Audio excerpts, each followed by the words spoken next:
Tom Rennie, as we heave into the very final weeks of the Premier League season. Just 2 full rounds to go. There's a couple of make-up matches in between there. Man City need 1 win to take the title.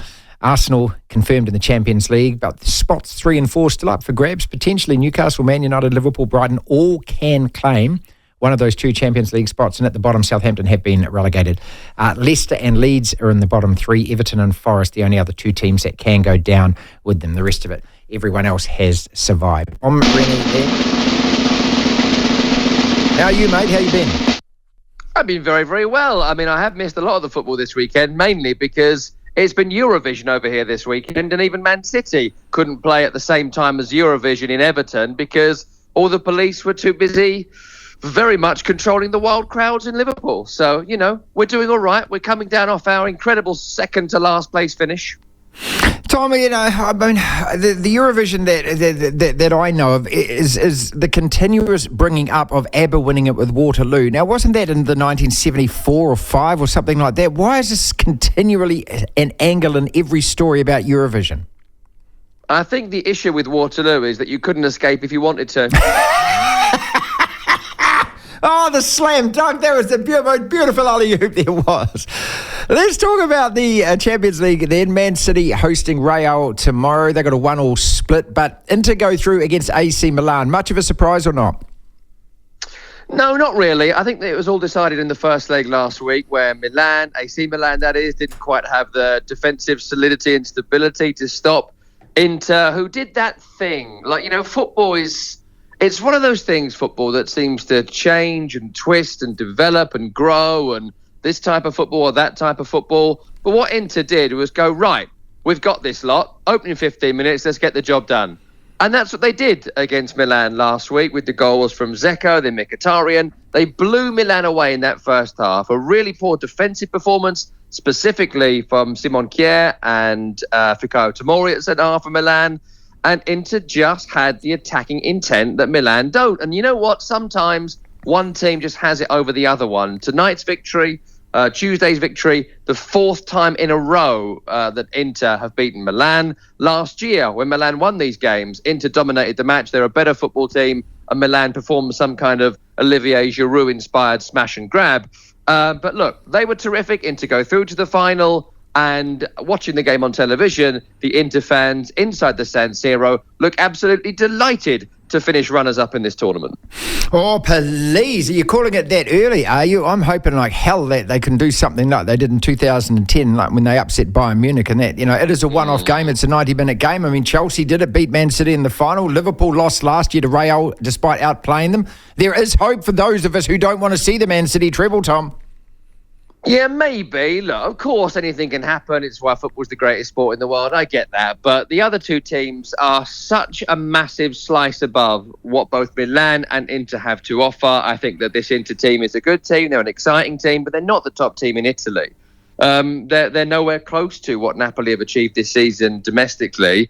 And as we saw from the first leg last week, and I think we'll see in the second leg on Wednesday, you know, Manchester City are the best team in Europe. They've been the best team in Europe for some years. They've not been able to win this tournament for a myriad of Pep Guardiola, Tinkerman reasons, / Antonio Rudiger assaulting their best player in the final between Chelsea and Man City when he should have been sent off immediately and frankly arrested for what he did to Kevin De Bruyne in that game. So there's every chance that Real Madrid beat them and get through, but much like last year, should they win it, they won't be the best team in the competition. It's whether Manchester City and Pep Guardiola, a hated man at the Bernabeu with Real Madrid fans, if he can convince his players and then his club and then their fans that there is no divine right for Real Madrid to win the Champions League. If he can convince them of that, City are a better team, and it will be the first victory over Real Madrid at the Etihad for City. Do that, and this will finally be their year. And frankly, I'm not the biggest fan of Man City. As you know, I'm not a big fan of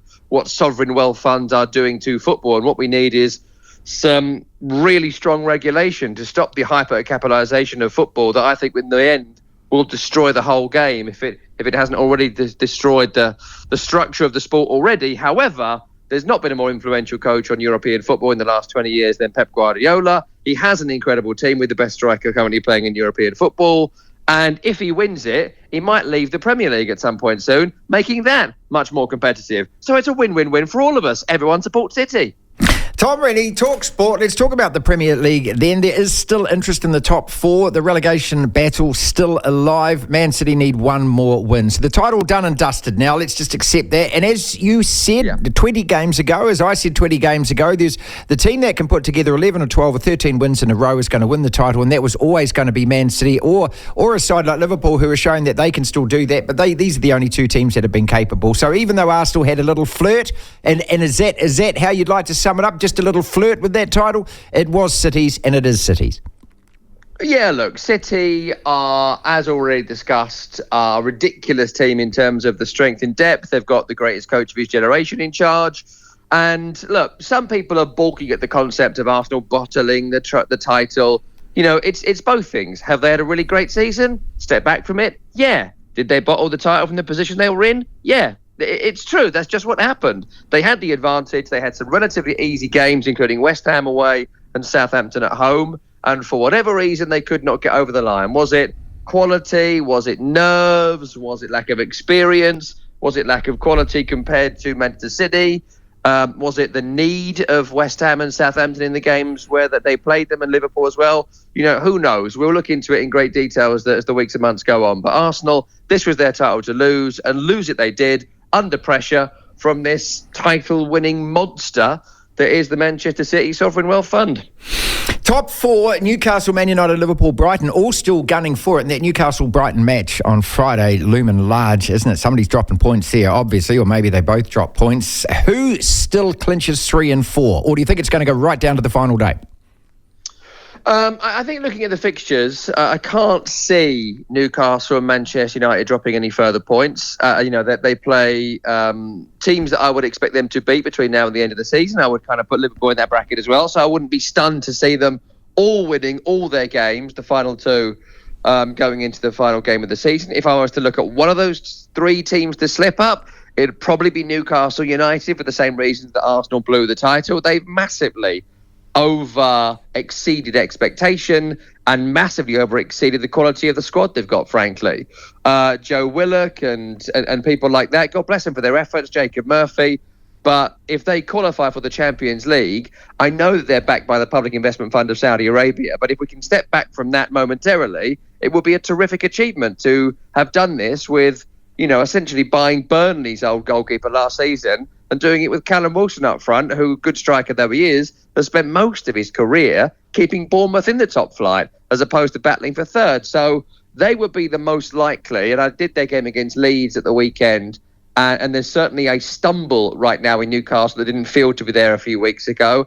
And it's why these big names tend to get there in the end. If you're going into a match to achieve your final ambitions and one team has Jacob Murphy and one team has Casemiro, I'd probably back the team that's got Casemiro. I kind of hope not, because, again, despite the funding at Newcastle, I do want new teams in the top four, new teams to win the title, new teams to make it into European competition. So on that score, it would be better for Newcastle than Liverpool or Man United for my own personal hopes that there are some changes in this division over the next few years. I think we need that regeneration and rejuvenation, which also leads us to Brighton too. Look, they are probably going to be in the Europa League. If they're in the Conference League, they'll respect it, as opposed to Tottenham or Liverpool or whomever else who feel they're too good for that competition. And that may well be true. I don't know. I don't know why Tottenham feel that. They don't win anything usually, but they apparently do.